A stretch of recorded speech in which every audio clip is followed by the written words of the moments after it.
বৃহস্পতিবার থেকে 23 নভেম্বর পর্যন্ত আসানসোলের রবীন্দ্র ভবনে জেলা তথ্য সংস্কৃতি দপ্তরের সহযোগিতায় পশ্চিমবঙ্গ নাট্য একাডেমির পক্ষ থেকে একটা সম্মেলনের আয়োজন করা হয়েছে।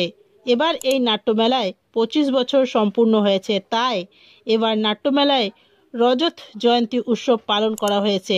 এই বিষয়ে পশ্চিমবঙ্গ নাট্য একাডেমির উপদেষ্টা মণ্ডলের সদস্য রাকেশ ঘোষ জানান যে গোটা পশ্চিমবঙ্গে এই উপলক্ষে নাট্যমেলার আয়োজন করা হয়েছে। আসানসোলের রবীন্দ্র ভবনে আজ থেকে 23 নভেম্বর পর্যন্ত জেলা স্তরের নাট্য মেলার আয়োজন করা হয়েছে, যেখানে আগামী 3 দিন 7টি নাটক মঞ্চস্থ করা হবে। তিনি বলেন যে এখন মনে হচ্ছে যে নাটকের দর্শক সংখ্যা কম হয়ে আসছে, কিন্তু নাটক কোনোদিনই মানুষের মন থেকে মুছে যাবে না। Green Asansol, clean Asansol.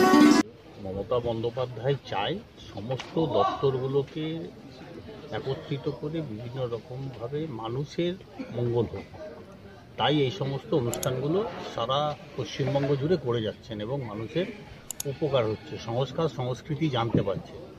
নাটক একটা আপনার আমাদের ছোটদের চলচ্চিত্র উৎসবও হয়েছে, তো এখন এখানে নাট্য উৎসব 3 দিন ধরে চলছে। তো আশা করি সবাই আসবেন এবং আমাদের যে এই পশ্চিমবঙ্গ সরকারের তথ্য সংস্কৃতি দপ্তরের যে উদ্যোগ, সেই উদ্যোগে সবাই সামিল হন এবং খুব ভালো ভালো নাটক আছে, সেই সবাই যদি মানে দেখতে পছন্দ করবেন আশা করা যায়। রবীন্দ্রনাথ ঠাকুর থেকে শুরু করে আধুনিক সমস্ত ধরনের নাটক।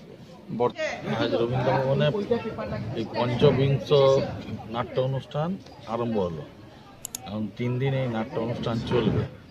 তো আমরা আসানসোলবাসীর কাছে বলতে চাই যে আপনারা যারা নাট্যপ্রেমী তারা রবীন্দ্র ভবনে আসুন, কোনো টিকিটের ব্যাপার নেই।